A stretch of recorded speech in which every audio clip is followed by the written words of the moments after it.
Hello everyone, good morning and hope you will be fine. मैं Sunil sir आप सभी का स्वागत करता हूँ. As you know that today is 23rd May. By the way, today is Turtle Day. आज Turtwise Day है. कछुओं के लिए आज दिवस है, पर हम आज इस पे बात नहीं करने जा रहे.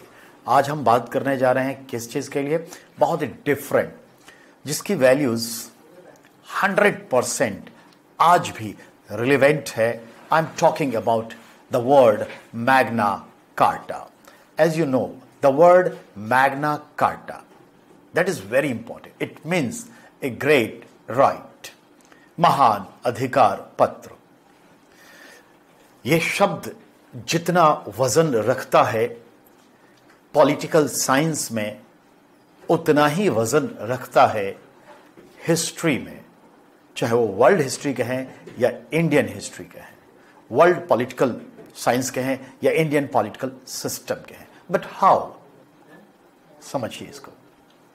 तो आज मैं एम्फेसिस करने जा रहा हूं एक ऐसे शब्द की जिसका नाम है मैग्ना कार्टा, जो इंग्लैंड से ओरिजिनेट हुआ. मैग्ना मतलब बिग, कार्टा मतलब अधिकार पत्र, महान अधिकार पत्र. मैग्ना कार्टा, ए ग्रेट राइट.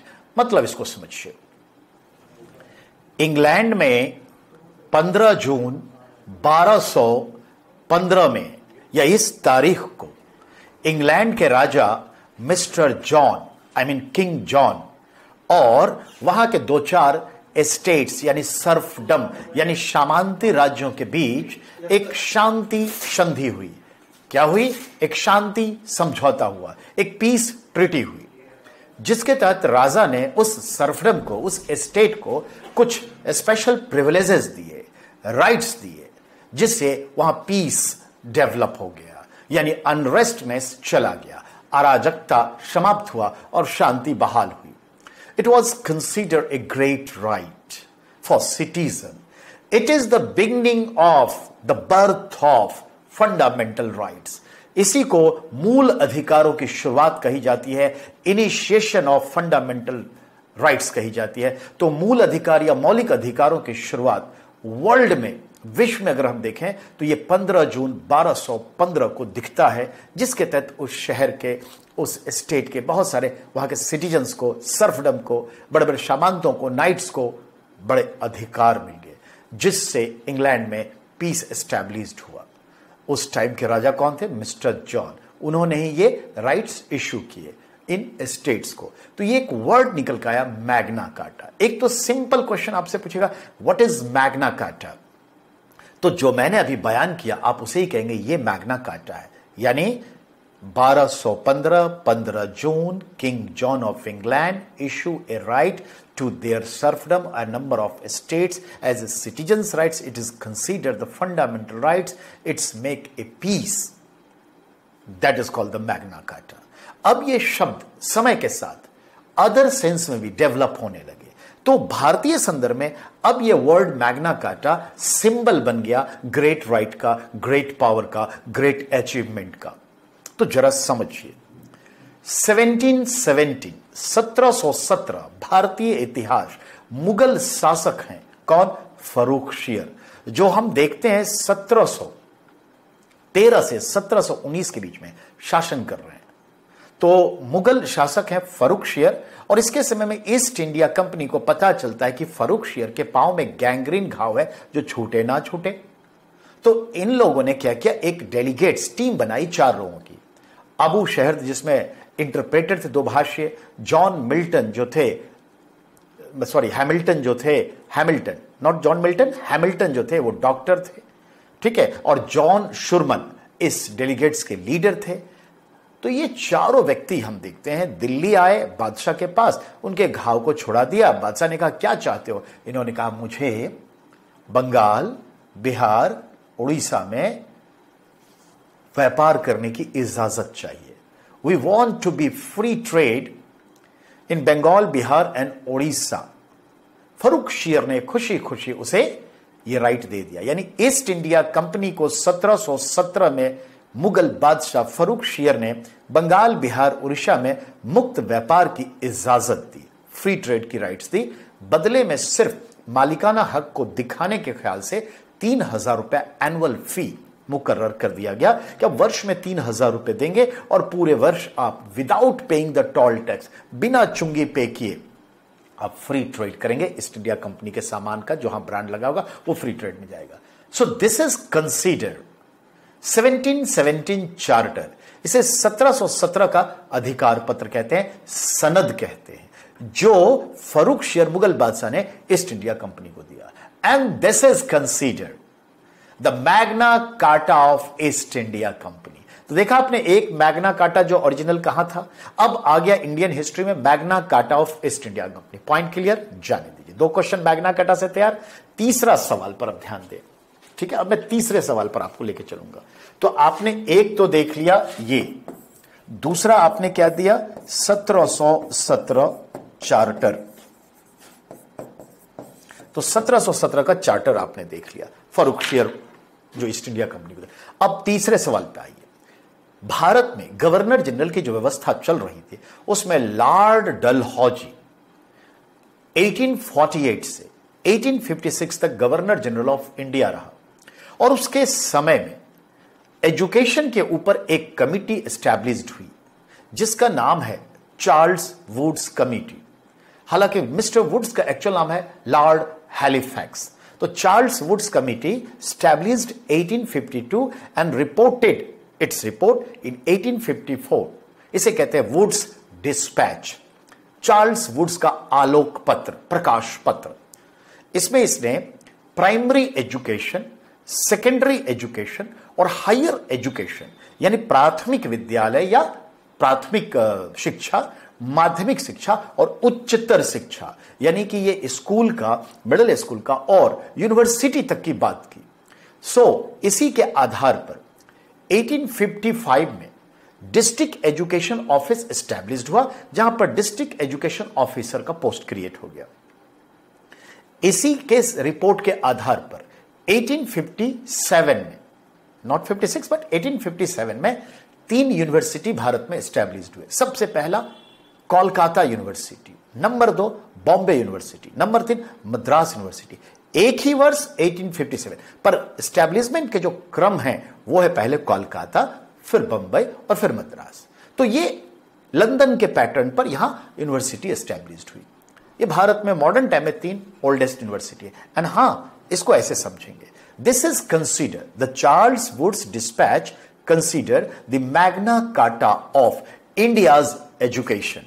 भारतीय शिक्षा का मैग्ना कार्टा किसे कहा गया है? Charles Wood's dispatch 1854। तो आपने देखा 1854 चार्ल्स वुड्स डिस्पैच। तीसरा आपने देखा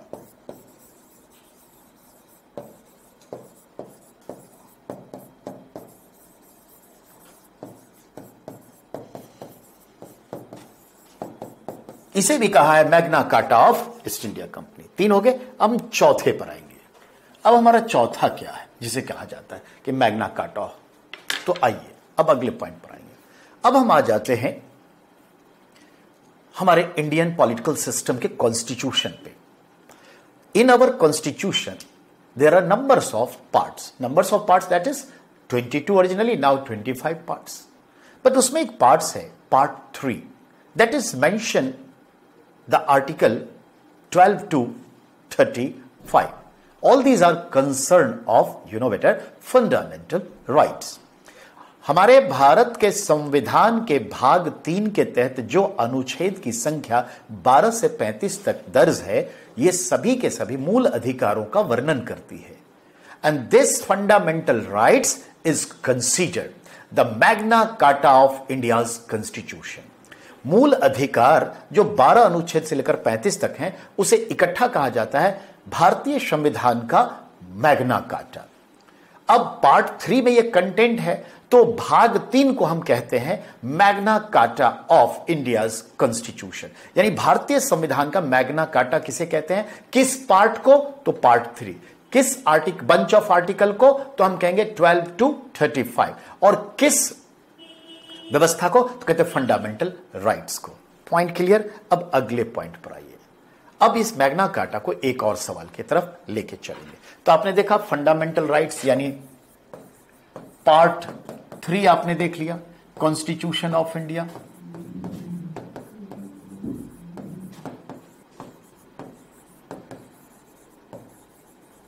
नहीं, कॉन्स्टिट्यूशन ऑफ इंडिया। और ये पार्ट 3 में 12 आर्टिकल से लेकर 35 आर्टिकल्स हैं, और इन सब को इकट्ठा, पार्ट 3 को भी हम मैग्ना कार्टा कहेंगे, बंच ऑफ दिस आर्टिकल्स को भी मैग्ना कार्टा कहेंगे, और इन सब में है क्या, फंडामेंटल राइट्स की बात की गई है। तो हम इसको इकट्ठा Magna Carta of east India company कहेंगे। अब एक चौथा, पांचवा आपका पास है, तो अब जो पांचवा है उस पर ध्यान दीजिए। जो पांचवा है बहुत सिंपल टू अंडरस्टैंड। 2008 में New Delhi capital of India में हमारे मिलिट्री से कंसर्न एक जो है हाई कोर्ट लेवल का फोरम आया, जिसको हम कहते हैं पंचाट ट्रिब्यूनल, यानी मिलिट्री कोर्ट कहते हैं, यानी सेना का न्यायालय कहते हैं, पर इसका एक्चुअली नाम क्या होगा आप भी जानते हैं, मिलिट्री कोर्ट। इसको हम क्या कहेंगे, ट्रिब्यूनल ऑफ मिलिट्री। ये हाई कोर्ट के बराबर है, और ये 2008 में एस्टैब्लिश्ड हुआ, क्योंकि सेना से रिलेटेड बहुत सारे केसेस जो जनरल कोर्ट में आते हैं, it will take time, and this is the misusing of secrecy. तो इन सब को ध्यान में रखते हुए कहा कि एक तो त्वरित कार्रवाई से इसे केस को समाप्त किया जाए, ताकि इसका बुरा प्रभाव लेट होने की वजह से ना पड़े हमारी सेनाओं पर, और दूसरा सेना की अंदरूनी बातें जग जाहिर ना हो। इस ख्याल से 2008 में स्पेशल पार्लियामेंट पास किया कानून, और उसके बाद दिल्ली में जो है मिलिट्री कोर्ट यानी आर्मी कोर्ट एस्टैब्लिश्ड हुआ। तो इंडियन आर्मी कोर्ट या army court established 2008 at Delhi, New Delhi, and this is called the Magna Carta of India's army, the Magna Carta of India's military. भारतीय सेना का मैग्ना कार्टा किसे कहा जाता है, तो हम क्या जवाब देंगे, army court 2008 new Delhi equal to high court, it is a tribunal, पंचाट है। ऐसे कोई भी न्यायिक संगठन जिसमें एडमिनिस्ट्रेशन और जुडिशियरी, न्याय और प्रशासन दोनों के अधिकार साथ हो जाए, तो उसे कहते हैं ट्रिब्यूनल, पंचाट कहते हैं। तो यह आर्मी कोर्ट जस्ट पंचाट है, लेकिन यह हाई कोर्ट के बराबर होता है, तो ध्यान में रखिएगा। इसे भी कहते हैं Magna Carta of India's military. तो आपने देखा मैग्ना कार्टा एक 1215 में देखा, दूसरा आपने देखा क्या 1717 का, तीसरा आपने क्या देखा 1854 का, फिर आपने क्या देखा फंडामेंटल राइट्स का, और फिर आपने क्या देखा इंडियन मिलिट्री का। तो इस तरह से मैग्ना कार्टा के ऊपर ये सवाल बनते हैं। तो एक छोटा सा टॉपिक था जिसका इस्तेमाल आप कई जगहों पे कर सकते हैं, और भी हैं, पर फिलहाल इतना ही। हम लेते हैं एक विराम और बहुत जल्दी आपसे मिलते हैं। बस आप कुछ न करिए, आप बस राव मोबीशाला ऐप डाउनलोड करिए, और वहां पर इंस्टीट्यूशन स्कूल में आप क्या डालेंगे, ये डालेंगे RAUS1972, और फिर आप पढ़ाई करिए। Till then take care, bye.